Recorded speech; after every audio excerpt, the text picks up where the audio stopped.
ખૂબ ખૂબ શુભગામ સન્યાદ્રી નિવાસી ભક્ત શ્રી ઈશ્વરભાઈ તેમજ તેઓના ધર્મપત્ની જશોદાબેન આપણને સૌને આમંત્રણ આપી એકત્ર કર્યા, જે બદલ એઓનો ખૂબ ખૂબ ધન્યવાદ અને ધન્યભાગ. તો આજનો આગળ આપણને બાપુએ કીધું છે કે આજની રાત આપણને બધાને મળી છે, ખૂબ સરસ ધન્ય કે એક ઘડી આધી મેં પુનિયાદ. તો આપણને આજે આવો સત્સંગ મળ્યો, ભજનનો લાવો મળ્યો. કાલ કોને દીઠી છે, હવાર પડી તો સાચી વાત છે, નહીં તો રામ રામ. તો સંત મહાત્માઓ કહે છે કે સંતોને આસન આપતો અમરાપુરમાં વાસ, અને સંતોને ભોજન આપતો 14 લોક પૂંજાય. આજે ઈશ્વરભાઈ ને ખૂબ ધન્યવાદ કહેવાય કે આ બીજા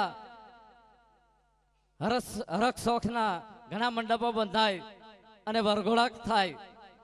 લગ્નની અંદર કોઈ સિંભોળીને દાડે ડીજે લાવે, મોઢવાને દાડે લાવે અને પાછા જોન લઈને જાય તે દિવસે લાવે. પણ અમારા ઈશ્વરભાઈ આ ધર્મના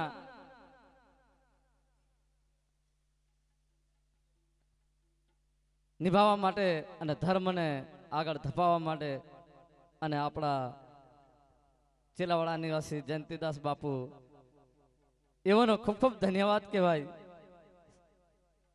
તો આજે ઈશ્વરભાઈને આપણે જેટલો એમનો આભાર માનીએ એટલો ઓછો છે. તો જ્યારે થોડીક વાત કહી દઈશ બાપુ કે કર્ણ રાજા દરરોજ 125 મણ સોનાનું દાન કરતો હતો. કર્ણ રાજા દરરોજ 125 મણ સોનાનું દાન કરે. ત્યારે કર્ણ રાજા એમના શયનખંડની અંદર જ્યારે એમનો દેહ વિલિત થાય છે, ત્યારે ભગવાન ના દ્વારે પહોંચ્યા અને ભગવાન કે છે, વિષ્ણુ ભગવાન કે હે કર્ણજી, તમે કઈક જિંદગીની અંદર પુણ્યદાન કર્યું હોય તો જાહેર કરો.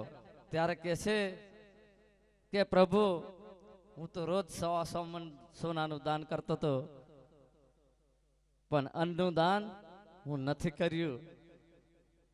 તો સોનું તો ગમે એટલું હશે એ ખાવામાં નહીં આવે મારા સાહેબ.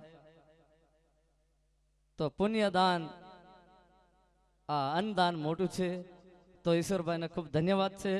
આપણને બધાને લાડુ જમાડ્યા છે અને અત્યારે પણ પાછા આપણને પ્રસાદ, ભગવાનના પ્રસાદ રૂપે આપણને જે એમની યથાશક્તિ પ્રમાણે વાનગી બનાવશે એ પણ આપણને ભગવાનને આપણને બધાને જમાડશે. તો વિષ્ણુ ભગવાને કર્ણને કહ્યું, ત્યારે કર્ણને યાદ આવ્યું કે પ્રભુ, મેં દાન નહીં કર્યું, પણ જ્યારે હાથીવાળા બાવા ફરતા હતા, આપણે જેવા જયંતિદાસ બાપુ, આપણે જેવા મગરીઓ લઈને ખિસ્સામાં મોબાઈલો લઈને લુંગીઓ વારીને ફરતા હતા, એવા બાવા ફરતા ફરતા એમના નિવાસસ્થાને પહોંચ્યા. ત્યારે ભોજન મિલેગા એસા ચિત્ર એમને એ હાથીવાળા મહારાજો પૂછતા હતા કર્ણ રાજાને. ત્યારે કહે છે કે यहाँ नहीं मिलेगा, आगे चलो, आगे आगे સામે મિલે છે કે. ત્યારે ભગવાન કીધું, ત્યારે કર્ણને યાદ આવ્યું કે હું જમાડ્યું નહીં, પણ આંગળી ચીધી હતી. ત્યારે ભગવાને કહ્યું કે તમારી એ આંગળી ચીધેલી છે એ મુખમાં નાખો. ત્યારે એમને મુખની અંદર અમી આવી. મારા કહેવાનો ભાવરત છે કે અન્નદાન મોટું છે. સંતોને ભોજન આપો, એ અમરાપુરનો વાસ છે.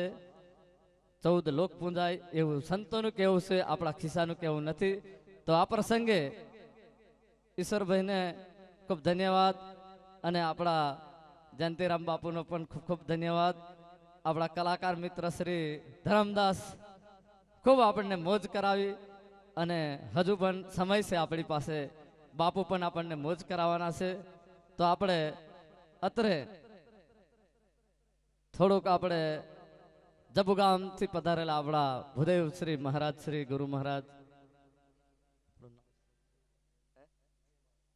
વિજય મહારાજજી સાહેબ અત્યારે બિરાજમાન છે. તો આપણે એમને પણ થોડું 5-10 મિનિટ સાંભળીશું. તો આપણે સૌએ આજનો લાવો લેવાનો છે. તો ખૂબ ખૂબ ધન્યવાદ. આટલું કઈ મારી વાણીને વિરામ આપીશ. શ્રી સદગુરુ દેવનો જય.